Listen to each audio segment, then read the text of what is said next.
If China uses force against Taiwan, Japan may be forced to respond with military power.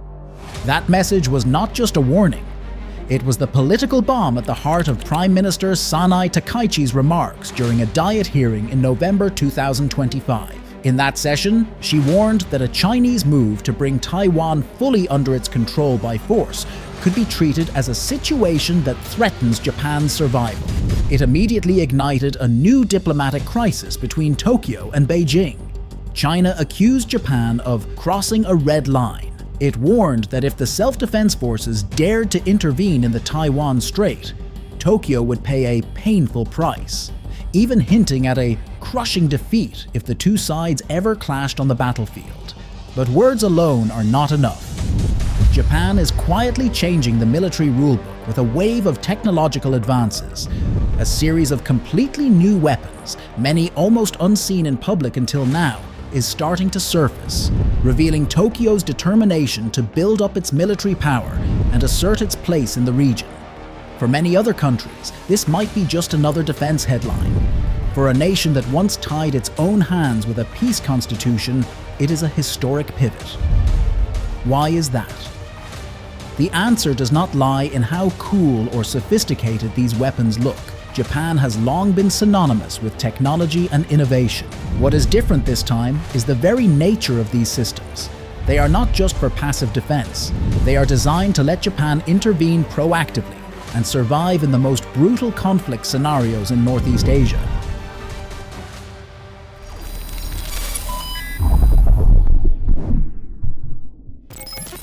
To understand why Japan is willing to go this far, we have to rewind to Article 9 of its constitution and to what is happening around the Senkaku Islands, Taiwan, North Korea, and even Ukraine. After the devastation of World War II, Japan essentially chose a pacifist path. That stance was written directly into Article 9 of the Constitution, a clause that renounces the right to wage war and even bans maintaining land, sea, and air forces. But World War II is now far in the past, and new dangers are taking shape on the horizon. Since 2015, Tokyo has been gradually reinterpreting Article 9, allowing Japan to exercise the right of collective self-defense together with its allies.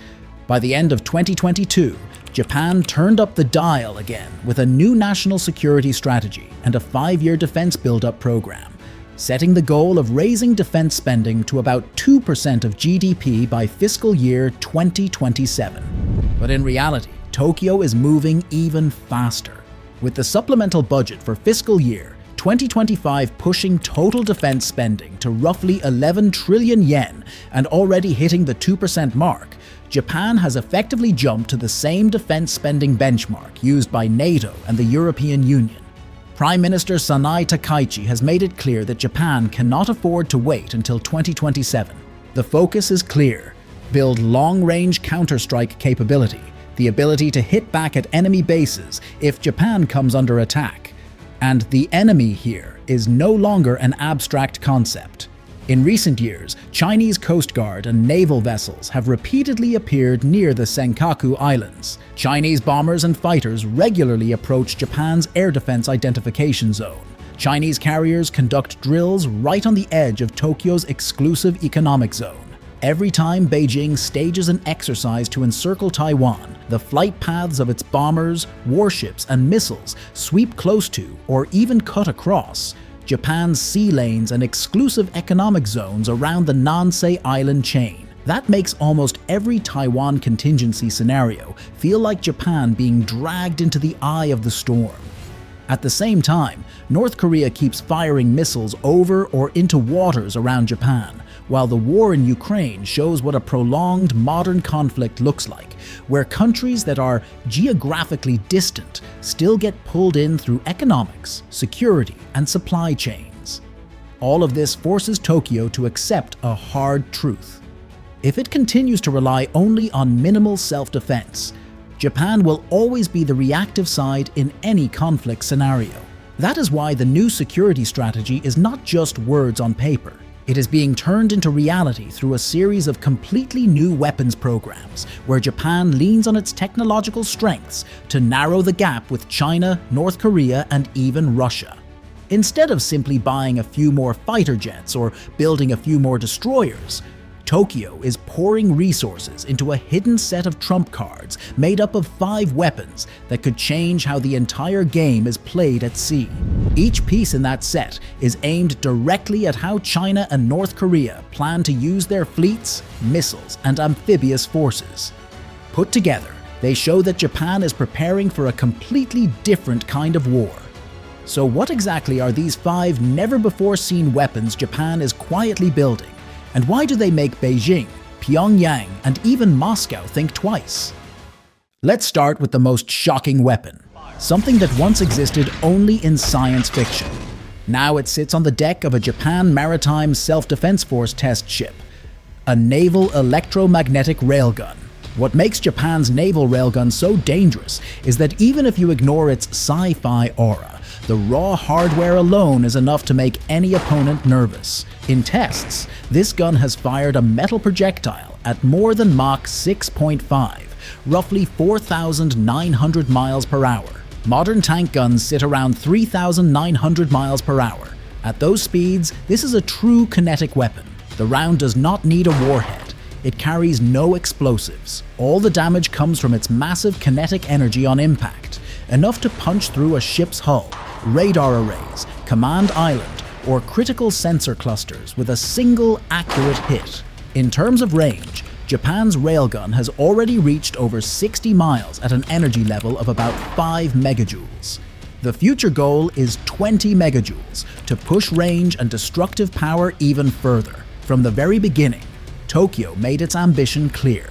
This is a candidate to gradually replace conventional naval guns on future warships. The current setup is tuned for naval use, a caliber of about 1.6 inches, a barrel roughly 20 feet long. The entire system weighs around 10 short tons. It sits inside an enclosed turret, making integration on a ship's deck much more practical. Alongside it is a fire control system that uses artificial intelligence and fused sensors, automating target acquisition, trajectory correction, and engagement with high accuracy. This railgun is not built just to look cool. Against surface targets, it is designed to destroy landing ships, supply ships, small destroyers, fast attack craft, and even swarms of unmanned surface or aerial vehicles that China might throw into an island assault. In a scenario where China sends its fleet into the East China Sea or tries to move around the Nansei Island chain, the railgun would let Japanese ships create a dense fire zone from tens of nautical miles out to beyond 50 nautical miles. Any exposed ship hull, radar mast, or missile launcher inside that bubble could be drilled through by a hypersonic round in just a few seconds. On the close-in defense layer, at least in theory, the railgun could also help intercept low-flying targets, such as cruise missiles, rockets, or artillery shells within its engagement envelope. What really bothers strategic planners, though, is the cost equation. Studies comparing the two show that each megajoule of muzzle energy from a conventional gun costs about $10. For a railgun, that figure is estimated at around 10 cents per megajoule. In other words, on a per energy unit basis, the railgun completely outclasses traditional guns in cost effectiveness. If Japan can bring its railgun system all the way to combat readiness, the numbers alone on speed, range, naval fit, and cost per shot are enough to justify treating it as a core surface firepower asset. If the railgun is the fleet's knockout punch, then the combat support multi-purpose unmanned surface vessel is the robot swarm that may soon appear around Japan's warships. As the name suggests, this is an unmanned surface vessel. No crew on deck, no living quarters, no need to evacuate people when it sails into danger. It can be controlled remotely from a shore-based command center or run autonomously along pre-planned routes and missions. In ideal weather, remote control over satellite links lets operators track the situation closely and adjust the mission in real time. When heavy seas, signal interference, or electronic warfare cut the link, the vessel can switch to autonomous mode, using artificial intelligence and machine learning to keep scouting, tracking, or pulling back to safety on its own. The multi-purpose label is not just for show. Depending on payload configuration, the USV can handle reconnaissance, surveillance, anti-surface warfare, anti-submarine warfare, or electronic warfare. In an escort role, it can carry a towed sonar array, surface search radar, electronic warfare suites, and even torpedo tubes or short-range anti-ship missiles. More importantly, the USV is not designed to fight alone. It is meant to work with crewed ships. In a future task group, Japanese destroyers and frigates would push into the combat zone, while a screen of USVS fans out ahead of them, sharing tactical data with each other and with their motherships. If they detect submarines, landing ships, or swarms of enemy UAVs and USVS, these unmanned boats can be the first to open fire, absorbing the risk instead of the far more expensive, harder to replace crewed platforms. There is another interesting twist. This is a hybrid craft, half surface ship, half submersible. When it needs to survive enemy fire or radar sweeps, the vessel can ride lower in the water, shrinking its radar cross-section and even operating like a semi-submersible. That makes it much harder to detect than a traditional surface ship. Physically, this stealthy USV is expected to be up to about 164 feet long and is estimated to have a displacement of around 220 short tons. It uses electric propulsion with fuel cells, allowing longer endurance, quieter operation, and a lower chance of being picked up by enemy sonar than a diesel-powered ship. If the schedule holds, the vessel will be under development from 2024 to 2027, with sea trials from 2026 to 2030. No one has set a firm date for when it will actually go to war, but with Japan's Ministry of Defense calling it a key to future fleet survivability, it is unlikely the program will be abandoned. As China pursues a drone and USV swarm strategy to overwhelm enemy defenses, Japan's move to build its own class of unmanned escort ships is a very logical step. USVs may not grab headlines the way a railgun does, but over the long term, these shadows are what will bring Japan's fleet closer to a truly distributed navy, hard to hit and ready to swarm any intruder that dares to push in. If Japan's future battlefield is the chain of forward islands stretching from Kyushu down through the Nansei Island chain, then the problem of landing, holding, and retaking islands will become a constant nightmare. That is where Japan's unmanned amphibious vehicle, or UAMV, comes in.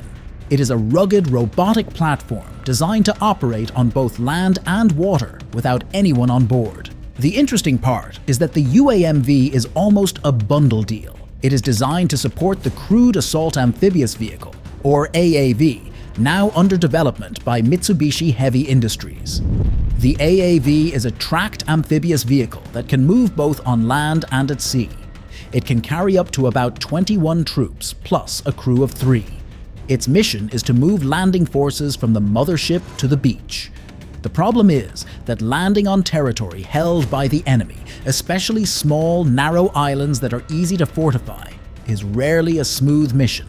Troops riding in an AAV can come under fire from artillery, anti-ship missiles, mines, and even armed drones while they are still bobbing in the waves. In the past, the only way to reduce that risk was to speed up, trying to shorten the time spent in the kill zone. The UAMV is meant to change that approach completely. Instead of sending crewed AAVs straight onto the beach, Japan wants to send these unmanned amphibious vehicles in first.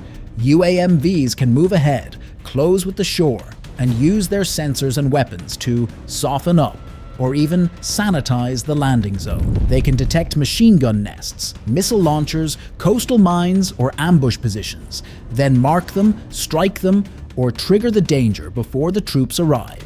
Later, once the beachhead is relatively secure, the UAMV can switch to a resupply role, carrying ammunition, water, fuel, and equipment to the shore, instead of forcing crewed AAVs to shuttle back and forth along a risky route.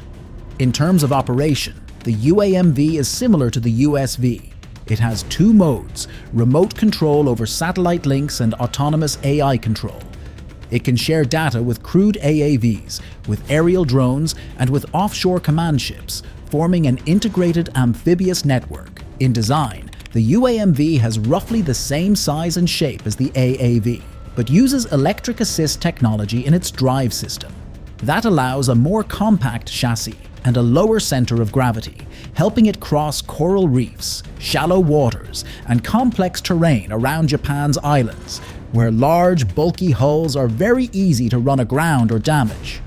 The UAMV is scheduled for prototype development from fiscal year 2024 to 2026, with testing planned in fiscal year 2027. In a scenario where China or another adversary seizes an island, or in a case where Japan needs to retake one that has been overrun, unmanned platforms like the UAMV will be the first to move in, taking the fire instead of real soldiers. In that sense, the UAMV is not just a new weapon. It is Japan's way of accepting the cold reality of island warfare and finding a way to let robots handle the dirty and dangerous part in place of human beings. On the open sea, the threat does not come only from surface ships and cruise missiles. One of the most frightening dangers is the modern torpedo, racing in at high speed from below the surface, almost invisible until it is too late. That is why Japan wants to turn a familiar weapon into a hard shield underwater. Japan is developing an anti-torpedo torpedo based on the Type 12, an upgraded version with a hard kill function that destroys incoming torpedoes outright. Technically, this is not an entirely new system. It is an upgrade of the existing Type 12, a lightweight anti-submarine torpedo developed by the Technical Research and Development Institute of Japan's Ministry of Defense since 2012. The original Type 12 is a lightweight torpedo used to attack submarines. It can be launched from helicopters, maritime patrol aircraft, or surface ships. It has a range of about 30 miles and a speed of around 50 knots, placing it among the more modern systems in the world. The problem is that for many years, the Japan Maritime Self-Defense Force only had soft kill options to deal with enemy torpedoes. These measures rely on acoustic jammers and decoys, creating false targets or noise to confuse the seeker and lure the torpedo off course. But as Japan's opponents upgraded their arsenals, modern torpedoes with more advanced sensors began to filter out the noise. They learned to tell real targets from fakes and kept tracking the warship. Soft kill has become less and less effective, especially as Japan faces the Chinese Navy and other powers with strong undersea capabilities. At that point, there was only one way forward: develop a hard kill capability. That is where the upgraded Type 12 comes in. In essence, it is a torpedo optimized to hunt torpedoes. When a destroyer's sonar detects an incoming threat, the data is passed straight to the fire control system. One or more upgraded torpedoes are launched and race toward the predicted intercept point with the enemy torpedo. The goal is no longer to distract it, but to destroy it physically, creating an explosion close enough to break up or deflect the incoming weapon. To make that work, it is not only the torpedo itself that needs an upgrade. The ship's ears must improve as well. Japan is enhancing the sonar suites on the ships slated to carry the upgraded weapon, boosting sensitivity, resolution, and coverage to spot torpedoes earlier in noisy, cluttered seas. The earlier the detection, the wider the interception window, and the higher the ship's chance of survival.